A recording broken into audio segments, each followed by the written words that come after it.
একটি ঘন বনে একটি শক্তিশালী সিংহ ছিল যে সমস্ত প্রাণীর উপর রাজত্ব করত। তিনি শক্তিশালী এবং সকলের দ্বারা ভীত ছিলেন। তার ক্ষুধা নিবারণের জন্য সিংহ তার খাবার হিসাবে প্রতিদিন একটি প্রাণী তার কাছে পাঠানোর দাবি করেছিল।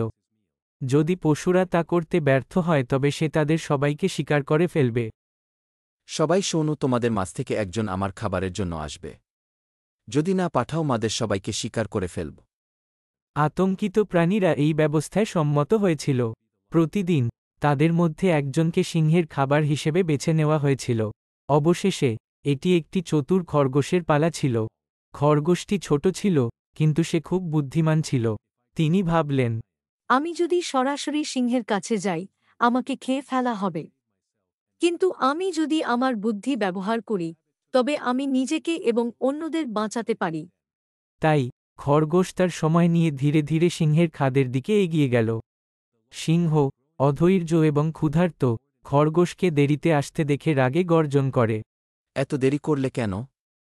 খরগোশ ভয় পাওয়ার ভান করে উত্তর দিল, ওহে পরাক্রমশালী সিংহ, দয়া করে আমাকে ক্ষমা করুন।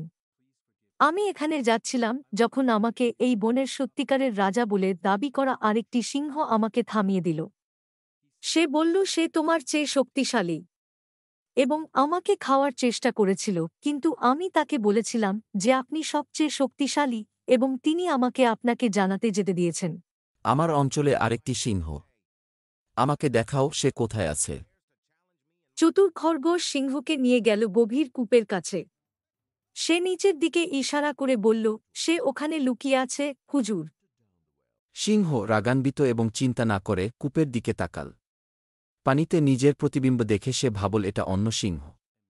একটি শক্তিশালী গর্জনের সাথে তিনি তার প্রতিদ্বন্দ্বীকে আক্রমণ করার জন্য কূপে ঝাঁপ দিয়েছিলেন এবং ডুবে মারা গেল। খরগোশ অন্য প্রাণীদের কাছে ফিরে গেল, যারা আনন্দ করেছিল যে তারা অবশেষে সিংহের অত্যাচার থেকে মুক্ত হয়েছে।